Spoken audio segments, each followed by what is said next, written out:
Yeah, very much so. Had a conversation with Tex on Monday. We were both very keen for him to play. He thought he was ready, and he is certainly ready to play. He's fit, he's strong, and we saw his form was really good on Friday night. But after a couple of days, we decided that the best decision would be to stick to the original plan, which was to play 2 games of State League footy, and that'll give him the best preparation to play well in the AFL.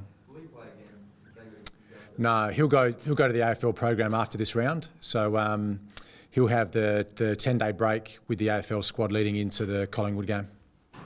So almost a lock then to play that Collingwood game.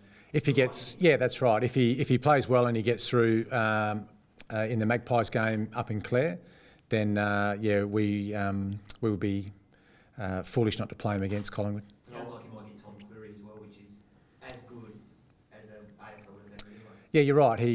This will be a tough game for our State League side. This is a really good opposition they're playing against. So yeah, Tex along with a couple of others who have missed out this week with AFL selection need to go up there and play well. Yeah, Ben Rutten, Andy Otten, Brodie Martin, Jared Lyons. There's still plenty of guys who are knocking on the door.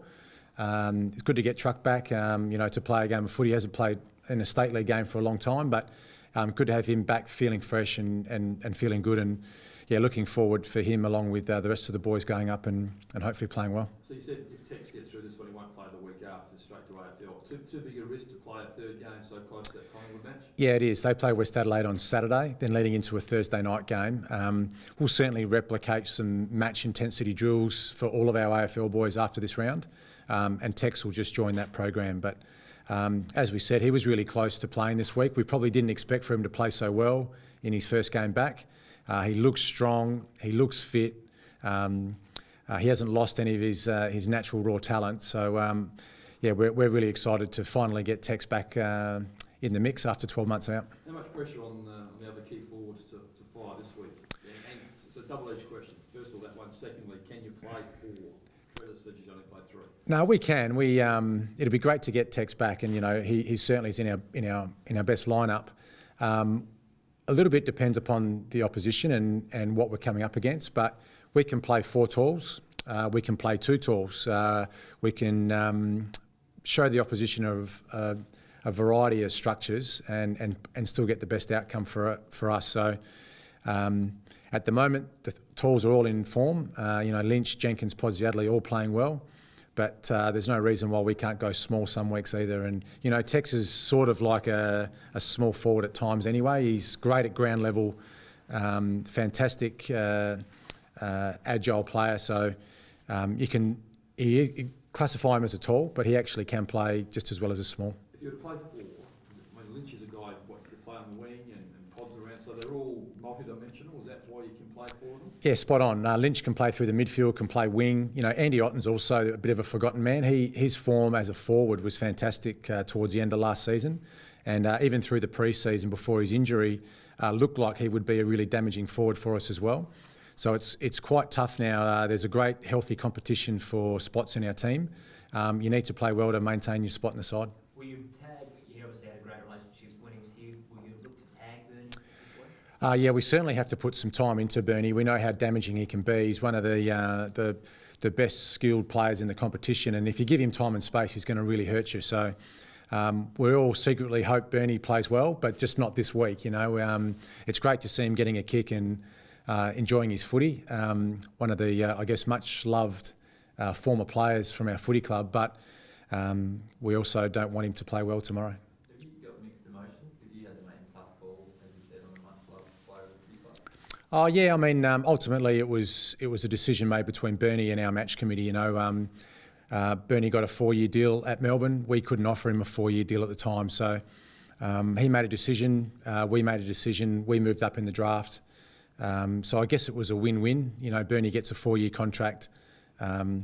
We get to move up in the draft. So in this situation, it was one of those win-win situations. But you don't like to see good players leave your footy club, and Bernie was certainly one of those players for us. You've been pleased with Crouchy, though. Obviously, is he ahead of schedule in development, or is that what you expected from him? Matt Crouch, we knew that he would be ready to play really early. He's a mature body. He's He's got a real smart footy brain. We knew that it wouldn't take him long to force his way into our side.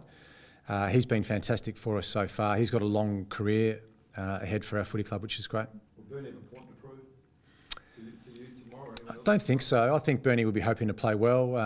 You know, he's still got a lot of friendships here at Adelaide, and you know, being a South Australian, and I'm sure he's going to return here at the end of his footy career. But no, he'll be. I mean, there'll be a bit of emotion for him, I guess, coming back and playing against his old club. But once the ball's bounced and we start playing, I don't think that'll be an issue. Sando, just on the training, a lot of flat hands and chest marks out there today. I guess you're preparing for a bit of a flop. Yeah, unfortunately, we don't get to prepare too much for wet conditions. I don't think we've had too many wet training sessions through the summer and early in the season. So, yeah, we had to go back to the basics this week, and you know, the flat hands and chest marks and those sort of things. We did a couple of breakdown drills earlier in the week with wet balls. So, yeah, I know the forecast is for a few showers tomorrow. We'll see what we get. It was 3 good wins in a row, but how far off optimum level are you? Are you still a fair way off where you can be? I think so, yeah. Still very much a work in progress for us. We're still chipping away with executing the fundamentals. It's important we get away to a good start tomorrow. You know, we can't give an interstate side coming here to play any sort of look in. We have to start well, be ruthless right from the start.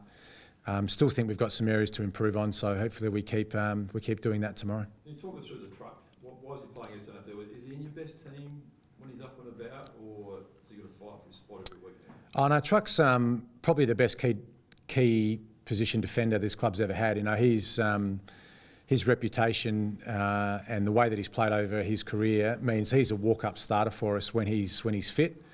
He's had some issues from that NAB Cup round 3 game against GWS, where he's had some knee problems. We feel like we're getting on top of that now, and probably just feel though that he needs a state league game to get back the sharpness.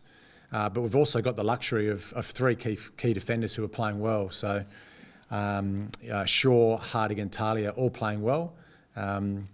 Means, yeah, Truck's got to go back and I guess play well. But he's in your best 22 when he's fully fit? Truck at his best is in our best 22, yeah. You confident he can get his best back still? I hope so, yeah. I mean, he's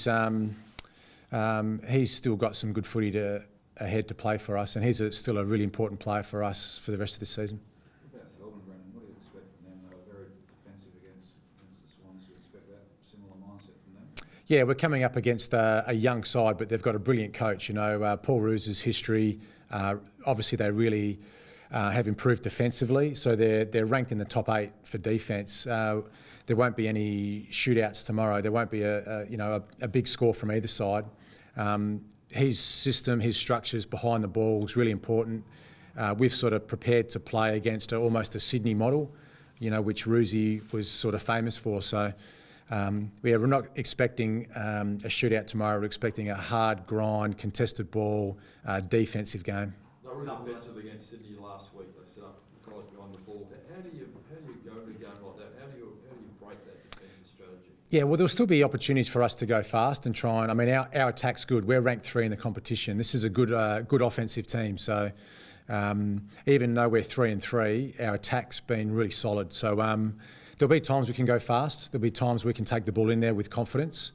Other times, if numbers are back, if they've got a bit of a flood happening, we have to be a bit more systematic with how we move the ball forward. So we've practiced that this week. Times to go fast, times to play a bit of tempo. So I'm not exactly sure where it came from. There was a bit of talk this morning that Eddie Betts was a bit sore and even a chance to miss, but I saw him out of training. Can you put that to bed? No, our boys are fine. I mean, there's always challenges with a 6-day break coming off Etihad. But yeah, we've freshened our boys up this week. We've had a couple of short, sharp sessions, and boys will be jumping out of their skin ready for tomorrow. So, at what stage, if it rains, then do you change style you're looking for, given your flat hands and all that sort of stuff? Yeah, it's a good question. We're not going to get a bog because we know this ground is got great drainage and would need to get a bucket load of rain for it to be really slow track. What it's just going to be is slippery. So that just means, I guess, the fundamentals, you've got to go back to the basics, wet weather footy, but still be a quick game. Just means it's going to be a bit slippery on top. But even today out there, it was still really firm with all the rain we've had. Is that a bonus on now your home ground to actually get that run out there and work out that it's not as spongy as football park, the ball slide? Yeah, that's exactly right. Yeah, I guess it will take us time to get a home ground advantage because we need to play more here, train more here. But exactly right. This is a very different surface to what we've had in the past at Amy Stadium. It does skid through. It is firmer. Hasn't got the give when we get a bit of rain. It'll still be a fast track. It'll just be a bit slippery.